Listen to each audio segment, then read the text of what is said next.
The world is changing fast, and we need to change our minds on how we view the future. I don't know about you, but I want to be able to get more bang for my buck these days. The first thing I highly recommend you do is buy my book right away. Don't procrastinate.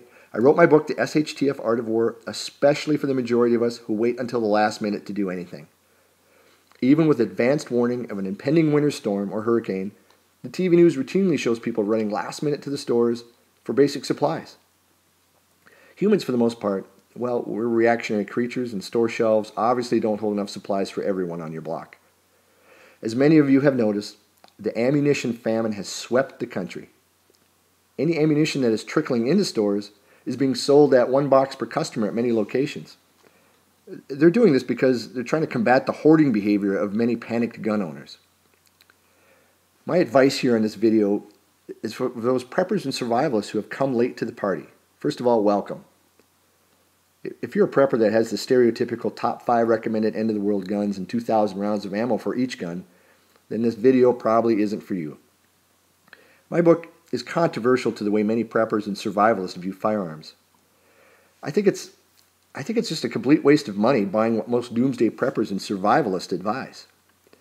They tell you that as a minimum you're going to need a combat pistol, military-style AK or AR-15 main battle rifle, a sniper rifle, 12-gauge shotgun, and 22 caliber rifle. Not to mention the 2,000 rounds you're going to need for each weapon. See, to me that's simply ridiculous and way too expensive for most people.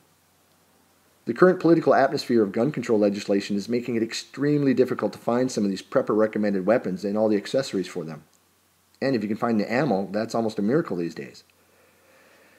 I'm sure that many guns, and maybe more, will be needed if you have a small army to watch all 4 corners of your bug-out location or survival compound with a couple of roving patrols. Then more power to you. I agree, you're going to need more guns and more ammo. However, if you're a new prepper, especially a new prepper on a budget, take a moment and breathe. You can relax a little.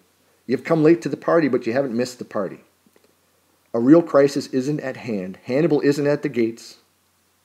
However, having said that, I recommend you not delay in your prepping.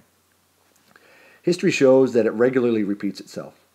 And if this ammo shortage is any indication of what ammo availability will be during a real societal collapse, we should probably alter the way we view our future and change our methods to adapt to reality, even if we don't like it.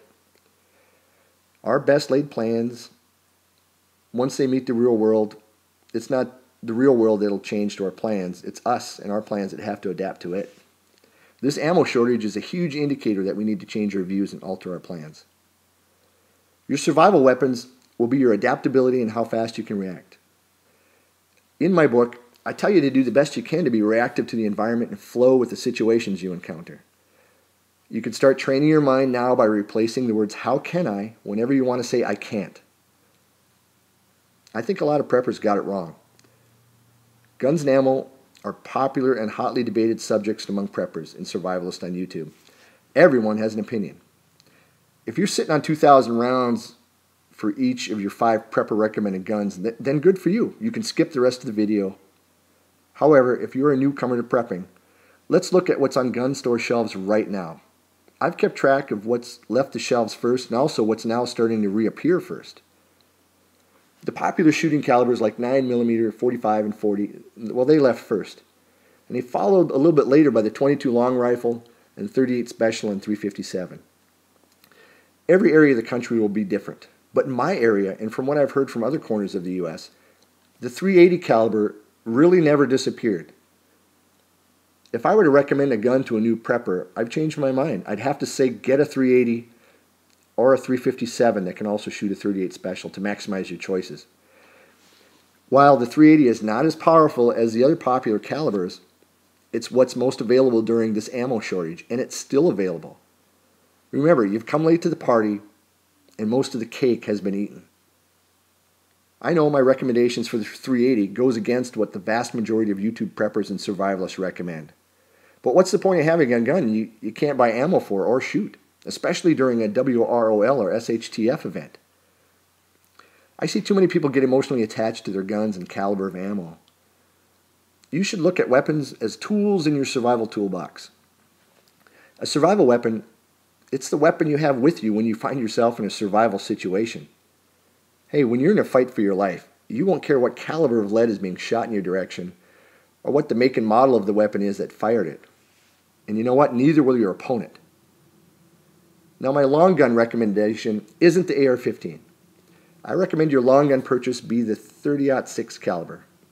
Like the .380, it's still on store shelves in most hardware and fleet farm stores. I also see boxes of .270 calibers available as well. The first long gun ammo to disappear was the .223, .308, and surprisingly to me, the .30-30. And at this time, those calibers are still very difficult to come by. I recommend a new prepper save a lot of his money by changing his mindset about prepping. Sure, the AR-15 and the AK-47 all tricked out with its tactical accessories would be nice, but there's nothing wrong with a bolt-action long gun with a scope on it either. It's actually probably preferred. It's not the guns and the gear that defines you as a prepper. It's your mindset that does. If there's one thing history shows us, it's that civilizations have risen and collapsed over and over throughout time. It's when they fall that we tend to see the ugliness of our species rise to the surface. We'd be pretty arrogant to think that in modern times we are not immune from this rule. A societal collapse, for whatever reason, it's not the end of the world. The sun rises in the morning after natural disasters and societies evolve and rebuild. Pushing through the denial phase of the disaster is step one. Being realistic about the dangers around you will be step two in the survival process. Your skills, awareness, and adaptability will help you endure the hard times until the society you live in recovers. Tough times also bring out the best in people. It's very important to surround yourself with good, solid friends with a knack for finding the best in any situation. Life's a joy when that happens. So choose your team wisely and just be realistic in your prepping goals. If you found this information useful or interesting, please share it with some of your friends on Facebook, Twitter, or even send it in an email. I've put a link to the website where I got more free content below. Just go to the SHTF-Art-of-War.com and you'll see a lot more commentary and insight into the book there. And once again, don't forget to buy it on Amazon if you choose to do so. It's an interesting book. I highly recommend you do. Thank you very much.